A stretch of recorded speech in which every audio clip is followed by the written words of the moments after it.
चलिए आज के क्लास में हम लोग क्लास 9th का जो है हिंदी चैप्टर पढ़ने वाले हैं और यह 12वां पार्ट है, ठीक।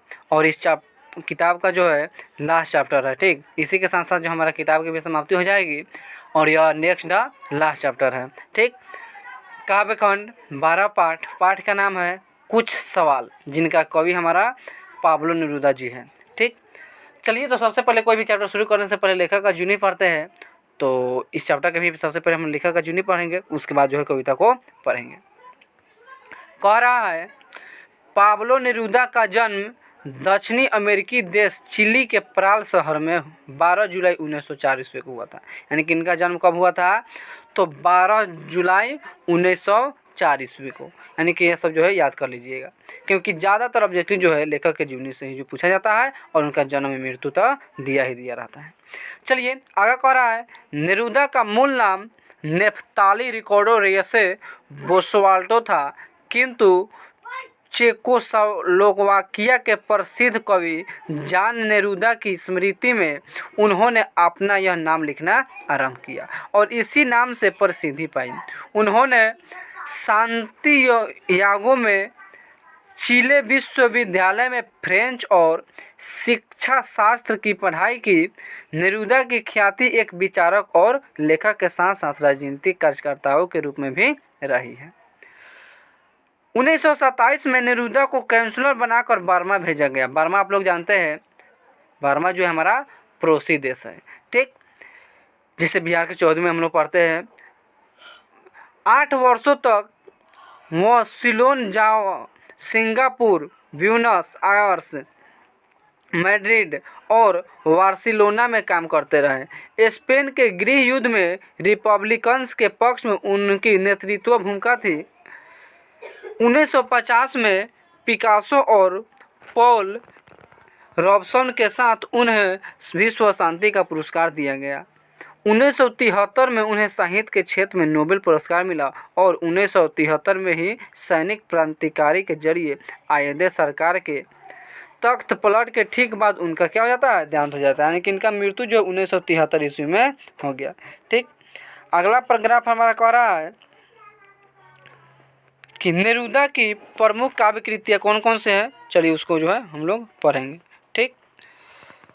तो नेरूदा की प्रमुख काव्य कृतियाँ 20 love poems and a song of despair, residence on earth, control general, the captain's verses और फुली एम्पायर्ड।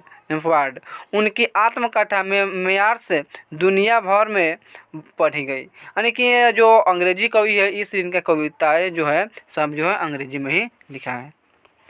आगे कह रहा है पाब्लो नेरूदा की कविता जनता के जीवन की अतल गहराइयों से निकली है।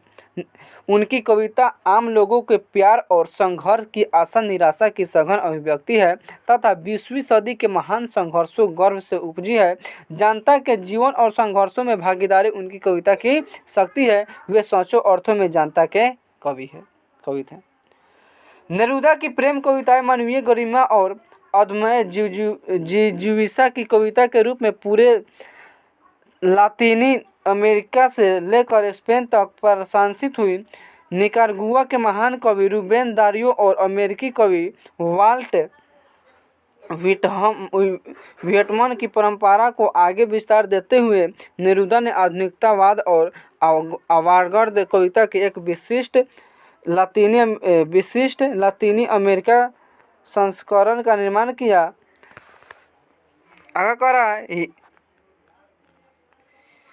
यहाँ प्रस्तुत कविता कुछ सवाल के माध्यम से कवि प्रकृति में होने वाली दो समान घटनाओं के विध्वंस और निर्माण के साथ साथ दिखाते हुए मनुष्य की आदमय जिज्ञासा में विश्वास रखते हैं कि उनका पक्का विश्वास है कि अंततः जौरों को उजाले की ओर ही चढ़ना है तथा प्यार का स्वागत अनेक रंगों और फूलों से करना है। यानी कि उनका कहना है कि हम लोग जो है मनुष्य जो है गरीब से जो है अमीर की ओर भागते हैं। यानी कि अपना कोशिश करता है, परिश्रम करते हैं कि हम क्या बने? अमीर बने।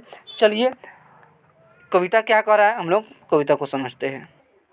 चलिए पाठ हमारा है कुछ सवाल, ठीक। यानी कि इसमें जो पाब्लो नेरूदा जी जो है कुछ सवाल करते हैं जिनका जवाब आज तक किसी को जो है अभी तक जो है पता नहीं है और जो है नहीं दे पाया है। यानी कि सवाल करते हैं, जैसे आप लोग 8 क्लास में एक चैप्टर है आई वंडर, ठीक, उसी प्रकार से यहाँ भी कुछ सवाल है जिनका जवाब अभी तक किसी को मालूम नहीं है। चलिए तो हम लोग पाठ को पढ़ते हैं। क्या कह रहा है?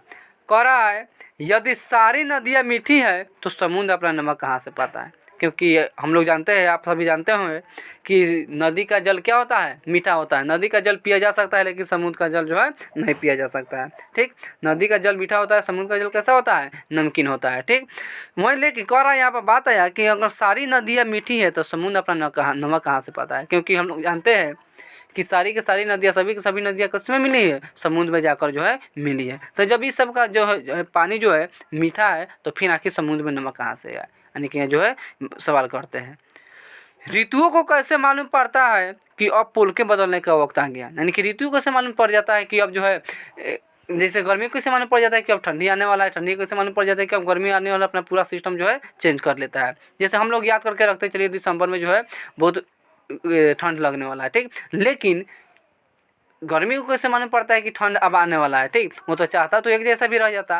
वहीं कह रहा है कि ऋतुओं कैसे मालूम पड़ता है कि अब पुल के बदलने का वक्त आ गया?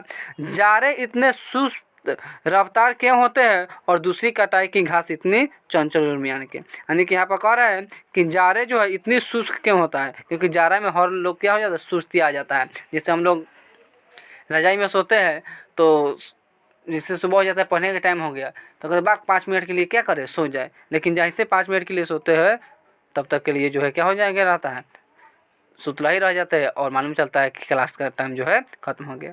तो वही कह रहा है कि जाड़े इतने सुस्त रफ्तार क्यों होते हैं और दूसरी कटाई की घास इतनी चंचल उर्मियान के? यानी कि जैसे हम घास को काटते जाते हैं वो हमेशा क्या पनपते जाता है, उपजते जाता है। कितना हो काटे, जितना काटता है उतना ही अधिक जो है उपजता है, पनपता है। अगला कह रहा है कैसे जानती है जड़ कि उन्हें उजाले की ओर चढ़ना है? जड़ को कैसे मालूम है कि हमको ऊपर की ओर बढ़ना है? क्योंकि हम कोई भी बीज रोपते हैं तो कैसे ऊपर की ओर बढ़ता है, ना कि नीचे की ओर, ठीक। तो वही कह रहा है कि जड़े को कैसे मालूम है कि उसको ऊपर की ओर ही बढ़ना है? और फिर प्यार का स्वागत ऐसे रंग और फूलों से करना है। और फिर प्यार का स्वागत कौन करता है? फूल और रंग।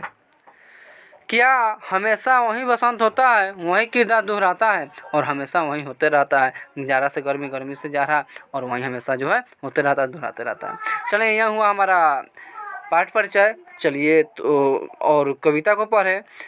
उम्मीद है कि अच्छे समझ गए होंगे। अगर मेरे चैनल पर नए हैं तो आप मेरे चैनल को सब्सक्राइब कीजिए, लाइक कीजिए, शेयर कीजिए, ताकि मैं जब भी वीडियो डालूँ सबसे पहले आप तक पहुँच जाए। जय हिंद।